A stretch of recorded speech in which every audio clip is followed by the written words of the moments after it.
राजेश जी, आपके पास आऊंगा। अभी सतीश जी ने कहा कि मोदी शाह को चुनौती कोई देने की स्थिति में नहीं है, लेकिन संसद में पिछले दिनों जो घटना हुई, जो दो नौजवान आ, लोकसभा में अंदर आकर के और उन्होंने गैस छोड़ दी और बेरोजगारी को लेकर के नारे लगाए, तो वो एक तरह से ये चुनौती नहीं थी क्या? और जो चीजें दिखाई नहीं दे रही जिस तरह से पूरे उसमें है, मैं विपक्ष में क्या चल रहा है इस पर बात करने की जगह ये भारतीय जनता पार्टी की स्थिति क्या है, और क्या भारतीय जनता पार्टी इस चीज को लेकर के बहुत ज्यादा गंभीर है कि वो कहीं उल्टा ना पड़ जाए, उसकी वजह से सारी चीजें हो रही हैं। आपको क्या लगता है? धन्यवाद राजन भाई। देखिए, दो बातें हैं। पहली बात तो ये है कि 5 राज्यों में जो चुनाव अभी हुए हैं, इसके बाद तो भारतीय जनता पार्टी का स्वरूप हमें लगता है कि एक बड़ा अमित शाह और मोदी जी एक चक्रवर्ती रूप में सामने आए हैं और अपने उसी रूप को आने वाले लोकसभा चुनाव में वो बुनाना चाहते हैं। अन्यथा अब वो पार्टी तो रही नहीं जो चाल चरित्र और चेहरे की बात करती थी, जो साफ-सुथरी संस्कृति की बात करती थी। अब ये एक कॉर्पोरेट स्टाइल में काम करने वाली एक किस्म से कारोबारी पार्टी है, कारोबारी सियासी पार्टी है। तो कारोबारी पार्टी अब क्या सोचेगी कि आने वाले लोकसभा चुनाव में उसे किस ऐन केन प्रकारेण जीत हासिल करनी है। तो अब उसके लिए जो अब चौंचले, प्रपंच, नाटक जो भी करने हैं, वो इनके पास करने के लिए 2-3 महीने का समय है। राम मंदिर उनमें से एक है, हम देख रहे हैं। और दूसरी चीज ये है कि उसके चलते कुछ जो चूंकि दूसरा कार्यकाल है, तो यूं तो हर पार्टी और हर नेता ये सोचता है कि वो तो जीत ही रहा है। लेकिन अगर खुदा न खास्ता मान लीजिए कोई चीज ऐसी दांव उलट गया, तो ये जो सांसदों का निलंबन हुआ है, ये मुझे लगता है कि कारण तो बड़ा गौड़ सा है, कारण तो बहुत छोटा सा है। देखिए, बयान की मांग करना कोई अलोकतांत्रिक है? बयान की मांग करना तो मुझे नहीं लगता कहीं से भी कोई, और लोकतंत्र में तो होता ही ये है कि पक्ष और प्रतिपक्ष मिलके संवाद करते हैं और बात आगे बढ़ाते ही डेमोक्रेसी की गाड़ी आगे बढ़ती है। लेकिन ऐसा हुआ नहीं।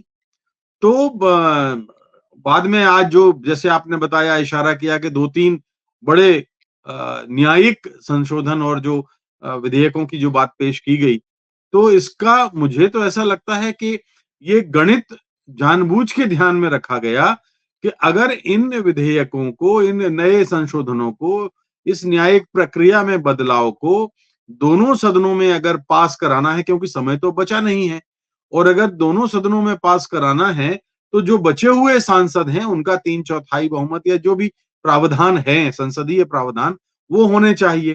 तो 150 सांसद अगर आप कम कर देते हैं लगभग, तो शायद थोड़ी-सी बात बनती दिखती है। अब सवाल ये है कि 2 बातें उठती हैं। पहली बात तो ये है कि इस मांग को जो संसदीय एक फ्रेम है, हमने जितने वर्षों से संसद को कवर किया है, विधानसभाओं को कवर किया है, और उसमें ये पाया है कि उसमें इस तरह का तो कोई चीज है नहीं कि अगर बयान की मांग की जाए तो सांसद को निकाल दिया जाए। बयान करने का तरीका है, वार्निंग दीजिए, कुछ कर दीजिए, और उसके बाद ठीक है, वो खेद जता दे अगर उसने किसी कोई तरीके से किया है। यही होता रहा है।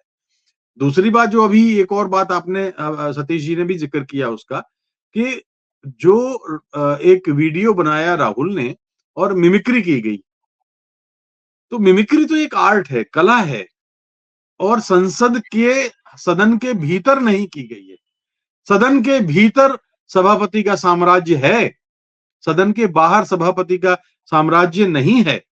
मैं ये बहुत स्पष्ट कहना चाहता हूं। और मिमिक्री आप देखिए कि यूट्यूब सर्च करेंगे तो उनके ही जाने कितने वीडियो मिल जाएंगे, मोदी जी के जाने कितने वीडियो मिल जाएंगे, अनगिनत वीडियो अटल जी के मिल जाएंगे, आडवाणी जी के मिल जाएंगे। हम आए दिन देखते हैं चैनलों पे, और कई तरह के जो आर्टिस्ट हैं उनका मिमिक्री करते हैं। कहां तक रोकेंगे आप?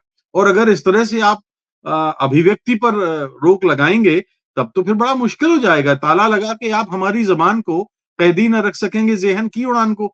आप देखिए, इंदिरा गांधी के जमाने में, नेहरू के जमाने में आर के लक्ष्मण ने कितने तीखे कार्टून नहीं बनाए, कितने तीखे।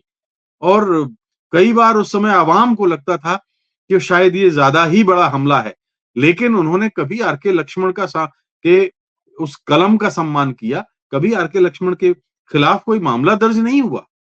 तो मिमिक्री को ले और फिर धनखड़ जी अगर खुद देख लें, तो मैं पूरे सम्मान के साथ कहते हुए बताना चाहता हूं कि जब वो बंगाल के गवर्नर थे, तब उन्होंने उनकी टिप्पणियां आप देख लीजिए।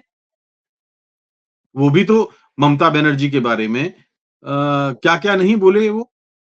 सतपाल मलिक की जो टिप्पणियां रही हैं, वो तो राज्यपाल रहे हैं, लेकिन उनकी टिप्पणियों पर तो कभी आज तक कुछ नहीं हुआ। तो ये मुझे लगता है कि भारतीय जनता पार्टी अब आने वाले दिनों में एक तो बचा हुआ जो 2-3 महीने का समय है, वो कुछ ऐसा काम कर लेना चाहती है जो बचा हुआ उसके एजेंडे में है, जिसमें से ये 2-3 काम। अच्छा मान लीजिए जो संशोधन है, जैसे मान लीजिए मॉब लिंचिंग वाला मामला था, तो अब मॉब लिंचिंग वाले मामले में अगर फांसी देंगे, किसी को आप सरेआम अगर मार डालेंगे, तो उसके अपराधियों को अगर फांसी दी जाए, तो मुझे तो नहीं लगता कि इसमें कोई विरोध करेगा। तो प्रतिपक्ष के आने से कई बार संवाद की स्थिति बनती है और हमने कई बार देखा है, ऐसा नहीं है कि एक ही बार ऐसा हुआ है या 2 बार ही ऐसा हुआ है। पहले कई बार सदन में देखा है कि प्रतिपक्ष के साथ जब संवाद होता है, तो उस प्रस्तावित न्यायिक प्रक्रिया का एक और बेहतर स्वरूप चर्चा से निकल के आता है। भाई डेमोक्रेसी और है क्या? डेमोक्रेसी तो यही है, जहां आप चर्चा बंद कर देते हैं। अभी शायद आपने ही याद दिलाया था कि हिटलर ने पहले ऐसा किया तो हिटलर की छवि कोई लोकतांत्रिक तो है नहीं। तो हिटलर ने अगर ऐसा किया था तो इसका मतलब ये है कि हम हिटलर के ज़माने को दोहराते हुए देख रहे हैं। ये मुझे लगता है एक हम लोग कई बार ऐसा लगता है कि लेकिन फिर भी एक आम आदमी के दिलो-दिमाग पर इस बात का असर तो होता है। आप देखिए 150 सांसद मोटा-मोटा मैं कोई वो नहीं, अब उसमें से राज्यसभा के भी माइनस कर दें, एक लोकसभा के में 8 विधानसभा सीट होती है।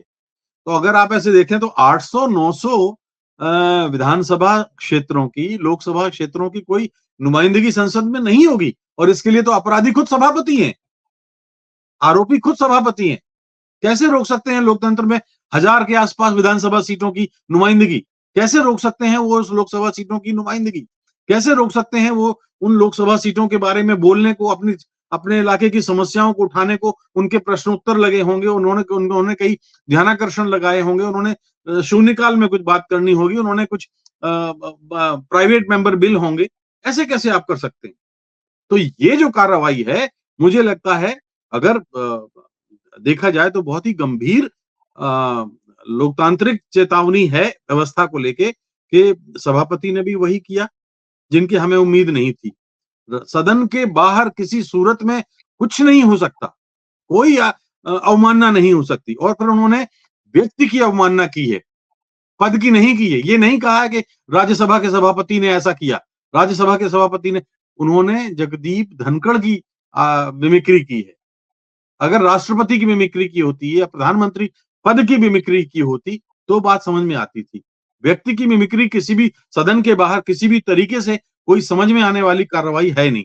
जी राजेंद्र जी। सत्य हिंदी का ऐप डाउनलोड करें गूगल प्ले स्टोर पर।